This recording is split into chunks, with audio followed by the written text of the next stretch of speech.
If you're hunting for a new job, you probably already know that solid interviewing skills are essential. On No-Brainers on Interviewing Program 1, the Standard Deviants will help you hone your interview IQ.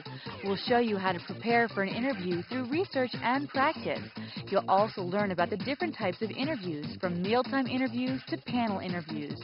We'll even give you some pointers on how to look your best on interview day. It's all coming up.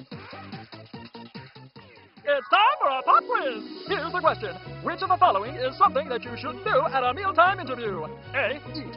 B, drink alcohol. C, mind your manners. D, order conservatively. We'll give you the correct answer at the end of the program.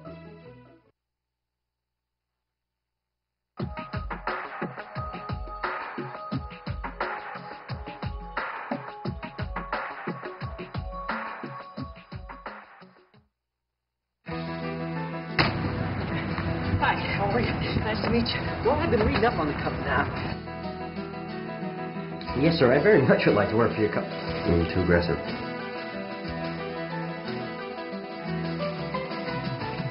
Yes, I'd love to work for this company, sir.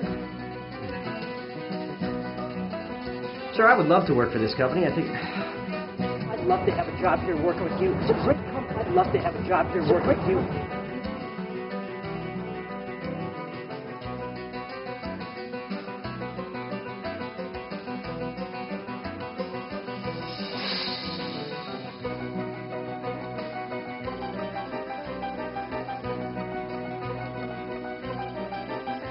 I do want this job. I'd love to work for your company, and I look forward to coming to work here every day. This is No-Brainers on Interviewing with celebrity guest John Davidson. Fear not. Now that you've got No-Brainers on Interviewing, you've already taken your first step on the path to interview success. Throughout the course of this tape, we're going to help guide you through the interviewing process, from understanding the interviewer to accepting the offer. All of this will add up and help you land a job at a place like this. No-Brainers on Interviewing is full of great advice on how to have the ideal interview. You can be sure that we'll make learning how to interview quick, easy, and fun. That's a no-brainer. Part 1, putting things in perspective. Before you can actually get an interview, you need to have prepared a resume and cover letter. The person doing the interviewing will be referred to as the interviewer, and the person interviewing for the position will be referred to as the interviewee. So, once you've got that down, it's important to realize that the interviewer is a person, just like you, and isn't out for blood. Everyone does it. We go to an interview thinking, oh my God, for the next 20 minutes, I better come up with the right answers or else I'm digging ditches the rest of my life. Well, it isn't that bad. Relax. Lighten up. No one's going to humiliate or torture you. Remember that the interviewer was once in the same seat you're in. Think of the interviewer as just another person and you'll do fine. Because the interviewers are just regular people, they'll have flaws. Gain some perspective by recognizing these flaws. There are 3 things you need to look for. First, the interviewer may not be used to interviewing. Secondly, the interviewer may not know what to look for. And thirdly, the interviewer may not be prepared. The interviewer may not be used to interviewing. The interviewer probably has a specific job to do other than interviewing, like designing miniature pony saddles. Because their main job isn't interviewing, be aware that many interviewers may not be very good at it. So, tell me about your childhood. To make the best of this situation, you may need to steer the conversation to your strong points. As a child, we went on a lot of road trips, and a lot of road trips means a lot of snack foods. That's where my love of snack foods came from. Without it, I would never have landed the marketing position at Little Antoinette's Snack Cakes. I even wrote the "Let Them Eat Snack Cakes" slogan. In fact, some interviewers may welcome it. Tell me about your experience at Little Antoinette's. The interviewer may not know what to look for. What we need is someone who is willing to accept the challenge, but not treat it like a challenge. Someone who takes a challenge and doesn't make it look like a mountain. Well, maybe it looks like a mountain, but he doesn't treat it like a mountain. Actually, someone who treats a mountain gently, like a kitten or a baby duck. Once again, this can work to your advantage. Take the opportunity to show that you know what they are looking for and that you can meet their needs. I think it's very important to accept challenges, but not without preparation and assessment. Exactly. The interviewer may not be prepared.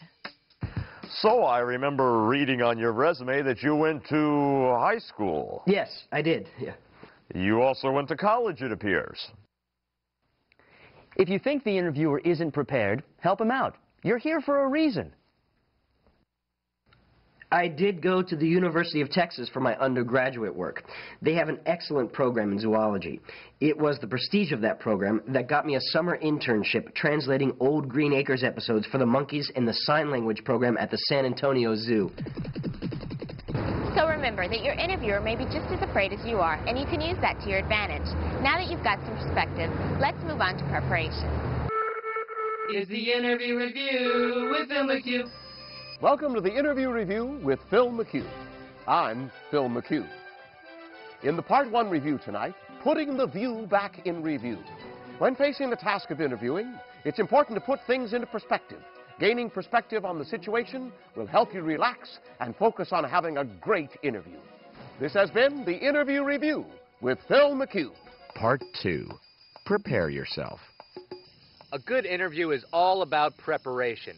You don't have to hope you'll have a good interview. You can make it happen. Right, guys? Yeah, I'm with you. I agree with you.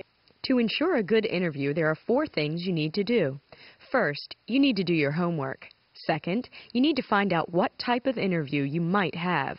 Third, you need to know what to expect. And fourth, you need to practice, practice, practice. Section A. Do your homework. Before you go into your interview, you need to know what you're getting yourself into. You should try to find out as much as you can about the company you're interviewing with. Go to the library and do some research. Even the internet is a good place to get information.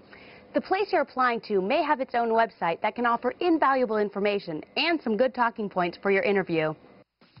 Know as much as you can about the company or organization before you go into the interview. You should know who their competitors are, what type of business they're in, what their products or services are, and any recent developments in their industry. All this preparation will show an employer that you really want to work for their company. The more research you do on the company, the better prepared you'll be for the interview, and the better able you'll be to decide if you want to work there. An interview is not only a chance for the company to interview you, but also a chance for you to interview the company. Just like you're pitching yourself to them, they will be pitching themselves to you. Be aware that you need to judge them as well. No office place is going to be a utopia, but each will have certain qualities that you find particularly desirable, and certain qualities that you don't find desirable at all. Once a company decides to hire you, they'll go into sales mode and begin to tell you all of the wonderful things about working for them. But realize nothing is perfect. Just as you only tell the great things about yourself and forget to mention things like, I oversleep, I procrastinate, and I steal office supplies. Recruiters may also fail to mention certain unpleasant details. Your first day on the job is too late to discover these things. Understanding the position you're applying for is as valuable as having knowledge of the company. It's imperative that you know exactly what you're applying for. This will help you see how your qualifications relate to the position. Preparation is about knowing what you want as well as what the employer wants. Section B. Types of interviews. Believe it or not, there's more than one kind of interview. So when you're notified about an interview, it's important to find out what kind of interview it's going to be. There are several main interview types: telephone interview, preliminary interview, panel interview, sequential interview, mealtime interview, and a skill-based interview. We'll go over each type so you have an idea of what to expect in each situation. The telephone interview.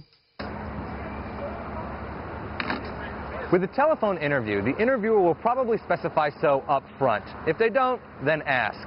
Telephone interviews are often used to determine whether or not your salary needs are in their ballpark. This is something you should think about ahead of time, and if possible, you should avoid the telephone interview. But sometimes, due to location or time constraints, a telephone interview can't be avoided. When you're doing a telephone interview, it's important to act like you are in a one-on-one interview. Even though the interviewer can't see you, your speech and choice of words will reflect how you sit, act, and dress. If you are dressed formally, you are more likely to speak formally. Also, be aware of your voice and make sure it doesn't show how nervous you might actually be. At the conclusion of a telephone interview, always request an in-person interview to follow up. The preliminary interview. Sometimes, before you get into the main interview, you first will have a preliminary interview. This interview will probably be with a human resources representative. The purpose of this interview is to weed people out, so higher-ups don't have to waste their time with people who have little or no chance of getting the position. Even though the preliminary interviewers can't hire you, they can keep you from getting the opportunity to get hired. So, treat them with respect. Don't give too much information. Using your whole pitch here would be a waste of time. Be pleasant and to the point. The panel interview. Panel interviews are when there's more than one person interviewing you. A panel may consist of department heads or just various people that you'll have to work with if you get the position. Each panel member will probably have a list of questions and a rating sheet, so you need to really be aware that there's an audience. Because there will be so many eyes on you, make sure to watch your body language and eye contact. You need to look and talk to each person on the panel. And after the interview, make sure to get each interviewer's name and card. They will appreciate it, and it will help you remember their names and titles later when you're writing a thank you note. The sequential interview. Sequential interviews are frequently used for positions in which someone has to work directly under several people. In a sequential interview, you interview with more than one person, but at different times. Though sequential interviews may seem less formal, you're still being judged. It's important to find common ground with each interviewer and find something different to talk about with each one. You may repeat some answers, like why you want the position, but you want to make sure not to sound stale. Even though you're dealing with a hierarchy in a sequential interview, it's important to treat all interviewers the same. Don't treat anyone like they are lower on the totem pole. Remember, if you get the job, you're going to have to work with all of them. The mealtime interview. A mealtime interview is a hot commodity. It means the employer likes you enough to at least buy you food. However, a mealtime interview isn't without its pitfalls. Be very aware of spills, manners, and drinking alcohol. Interviews don't always take place in an office. They may occur in a restaurant, over lunch, or dinner. If you find yourself in this situation, don't order the most expensive thing on the menu or food that's difficult to eat. Imagine you're on a date. You aren't going to order ribs, lobster, spaghetti, or any other food that's difficult to eat and will make you look stupid. And never, ever order alcohol, even if your host does. And always remember that you're not just out to eat with your buddy either. You're being interviewed, so act like it. The skill-based interview. A skill-based interview is when you must perform in some sort of capacity. If you're an actor, you may have to do a script reading. If you're in advertising, you may have to give a sample pitch. A skill-based interview can be a great opportunity to show the interviewer what you've got. But make sure you show them the right thing, that you're responsible, creative, and organized. If you need equipment for your presentation, make sure to let your interviewers know ahead of time. Just a note, ahead of time doesn't mean 15 minutes before your presentation. Be 100% prepared. Don't ever wing a presentation. And make sure you're clear on what they're expecting. Section C, know what to expect.